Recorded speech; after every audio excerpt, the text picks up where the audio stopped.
All right, so we're diving deep today Yeah. into Oink and Braithwaite's My Sister, the Serial Killer. Okay. You know, you shared the audiobook preview, Yeah. and wow, talk about I know. gripping start, right? Definitely. We are just thrown right into the action with Coraid, No. the older sister, Right. in the middle of a very specific cleaning routine. It's like we've stumbled onto a scene from like a dark comedy or something. Yeah. You've got Coraid here, like meticulously scrubbing away evidence of a murder. Right. And she's like narrating the best way to get bloodstains out of grout. Yeah, the way she describes the bleach trick and the special cleaning agents, Uh-huh. I mean, it's chillingly practical. Oh, yeah. It makes you think this can't be her first time dealing with this, right? You know, it's interesting. Yeah. This detailed cleaning isn't just about like practicality. Right. I think it's a reflection of Coraid's need for control. Oh, okay. And she's trying to impose order on this chaotic, horrific situation. Yeah, and then there's Ayula, Oh, gosh. the serial killer herself. Yeah, She just drops this line, I killed him. I know. Like, it's just another Tuesday afternoon. You know, That's crazy. it's almost more disturbing Yeah. than the murder itself, I think. If we kind of connect this to the bigger picture, Okay. Ayula's behavior Mm-hmm. suggests a profound disconnect Yeah. from the gravity of her actions. Wow. Like she's perched on the toilet seat, Yeah. seemingly more worried about Coraid's reaction Right. than the fact that she's taken a life. I didn't expect Ayula to be so casual about it all. It's wild, right? It's like she's talking about the weather or something. I know. It's just Chillin'. chillin' stuff. That's the brilliance of Braithwaite's writing, though. Yeah. She doesn't give us easy answers. Right. She forces us to confront the complexity of human behavior, Yeah. even in its darkest forms. Okay, let's unpack this What do you body think? disposal routine. Yeah. They gather supplies, Mm-hmm. clean up, wrap the body, They're professionals. and head for the elevator. I know. It's almost choreographed. Yeah. Coraid even has backup explanations ready if they're caught. This whole cleaning scene's like a well-rehearsed dance. Yeah. They've obviously been down this road before. Right. And you notice how Coraid's the one calling the shots? Yeah? She's the mastermind, the Mm. planner. Yeah. Ayula just seems content to follow her lead. It's like they're It's like a messed up dynamic duo. Right. Their Mhm. elevator ride with the body is almost symbolic. Like Yeah. they're descending further into this world of darkness and there's no turning back. Right. But you know, it's something that really stuck with me What's that? was that Ayula can't remember the victim's last name, Femi's last name, Uh-huh. but she remembers a poem he wrote for her. Oh, wow. That she remembers the poem, but not his last name. Right. It speaks volumes. I think Ayula just focuses on what serves her, what feeds her ego, while conveniently forgetting the brutality of her actions. It's like she's compartmentalizing. Yeah. Holding on to this romantic image of herself Mm-hmm. while completely detaching from the reality of what she's done. Right. And speaking of detachment, Yeah. the audiobook mentions Right. 2 other victims, Ailes and Caesar. Uh-huh. This isn't her first kill. Exactly. And this raises a whole host of questions. Oh, yeah, like what? Like how many more victims are there? Right. Will Coraid continue to enable her sister's deadly actions? Yeah. And what will be the breaking point for Coraid? Mm. The excerpt ends with her feeling a crack in her back while lifting the body, Oh. hinting at the physical and emotional toll this is taking on her. Yeah. It's rough. It's heavy stuff. Yeah, It's a lot to unpack. definitely. Yeah, it's like her body's literally starting to crack under the weight of it all. Right. Yeah. We have this seemingly ordinary woman, you know, Yeah. obsessed with cleanliness, caught in this horrific cycle of cleaning up after her sister's murders. Yeah. And then you have Ayula, the Wow. serial killer, who's more concerned with how Coraid perceives her Hmm. than with the lives that she's taking. It makes you think, how did they even get here? That is the question. Yeah. That's a good one. I mean, we see these hints of their dynamic, right? Okay. Coraid's the planner. She takes charge. Yeah. And Ayula's just kind of following her lead. It Mhm. feels almost symbiotic, Right. but in like the most twisted way imaginable. like a dark symbiotic relationship. Right. Speaking of their dynamic, Yeah. that crack in Coraid's back, Uh-huh. I see it as like a symbol of the immense pressure she's under. Okay. On the surface, she's holding it together, maintaining this facade of normalcy, Right. but underneath, she's breaking down, Yeah. both physically and emotionally. I see it as more of a turning point, though. Oh, Oh, interesting. Yeah, that crack in her back might be the thing that Yeah. finally makes her stand up to Ayula. I could see that. What do you think? Yeah, it's certainly possible. Okay. It could be the catalyst for a major shift in their relationship. Right. Remember how Ayula clings to the poem that Femi wrote for her, Uh-huh. but can't even recall his last name? Yeah.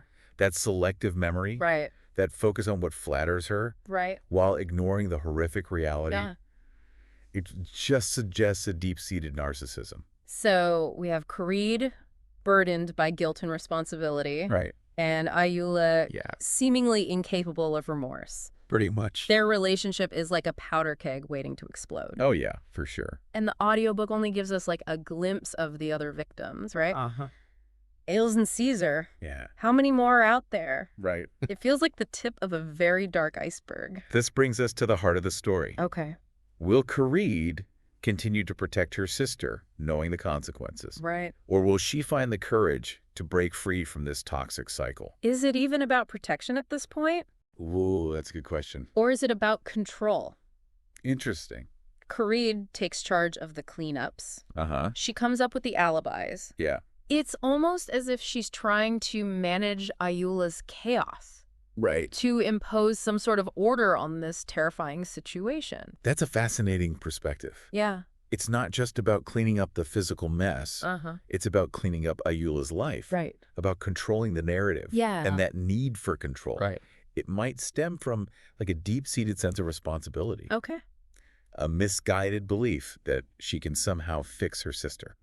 But what if you can't fix someone who What? doesn't think they're broken? Exactly. Ayula seems completely oblivious Yeah. to the weight of her actions. Yeah, She operates in this bubble of self-preservation, it's true. where the only thing that matters is her own immediate gratification. It's a chilling thought. Yeah. It makes you wonder, what will it take for Kareed to realize that she can't save her sister? Will it be another crack? Mm. Another victim? Hmm. Or will she need to hit rock bottom before she finally breaks free? And then there's the question of the authorities. Oh, yeah. They're completely in the dark, Right. oblivious to the deadly game these sisters are playing. Totally. Will their carefully constructed facade crumble? Uh-huh. Will justice finally catch up with Ayula? It's a classic battle between order and chaos. Yeah. Kareed desperately trying to maintain control, Right. while Ayula's actions threaten to unravel everything. Yeah. And somewhere in the middle are the victims. Right. Their lives tragically cut short, their stories lost in the shadows. Yeah, it's almost like Braithwaite's holding up a mirror to society, Yeah. showing us how easily darkness can just lurk Right. beneath the surface of everyday life. Exactly. I mean, we've got this seemingly normal family Uh-huh. living in a nice apartment, Correct. going through these mundane routines. Yeah. And yet there's this horrifying secret at the core of it all. Yeah. And that's what makes this story so unsettling. Right. It's a reminder that we never truly know Mm-hmm. what goes on behind closed doors. Right. What secrets people are hiding Yeah, it's like beneath these carefully constructed facades. they're running errands, Uh-huh. except their errand is disposing of a body. I know. The dark humor here is fantastic, That's so good. but it also makes you think, Yeah. what would it take for someone to cross that line, Right. to step into that darkness and never come back? That's the question that lingers Yeah. long after you finish this excerpt. Okay.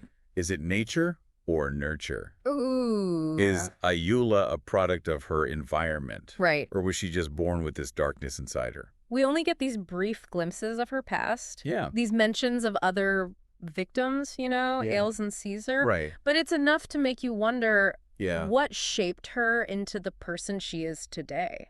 It's a good question. What about Kareed? What will it take for her to break free from this cycle of complicity? You know, it's interesting. We often talk about the victims of crime, Uh-huh. but what about the victims of the criminals themselves? Right. Kareed is a victim too, Yeah. trapped in this web of loyalty and fear, Uh-huh. forced to choose between her own well-being Right. and her sister's just twisted needs. It's a moral dilemma with no easy answers. Absolutely. On the one hand, she's protecting her family, Right. but on the other hand, Uh-huh. she's enabling a killer. It's true. It's this constant push and pull Yeah. between love and responsibility, Yeah. guilt and survival. And that tension, that internal conflict, Yeah. is what makes Kareed such a compelling character. Right. We're right there with her, Mm. feeling the weight of her burden, Yeah, the crack in her back, right. the slow erosion of her soul. This story is so much more than just a thriller. Oh, for sure. It's like a psychological exploration of family dynamics, of the dark side of human nature, Right. the choices we make Yeah. when faced with impossible circumstances. So what does this all mean for you, the listener? Right.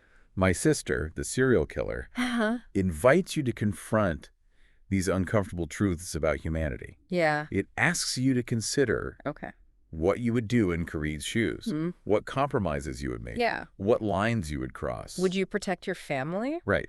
even if it meant betraying your own moral compass? Exactly. Or would you draw a line in the sand, Yeah. even if it meant losing everything? These are the questions that Yeah. linger long after the story ends, Yeah. prompting you to reflect on your own values and beliefs. Yeah, Braithwaite doesn't offer any easy answers. Hmm. She just presents us with this unsettling reality Right. and challenges us to grapple with the complexities of human nature. Uh-huh. And that's what makes this deep dive so rewarding. Yeah. It's not just about entertainment. It's about sparking those difficult conversations, Exactly. about confronting the darkness within ourselves Uh-huh. and the world around us. And on that note, Yeah. we'll leave you to ponder the darkness. Until next time, keep diving deep. See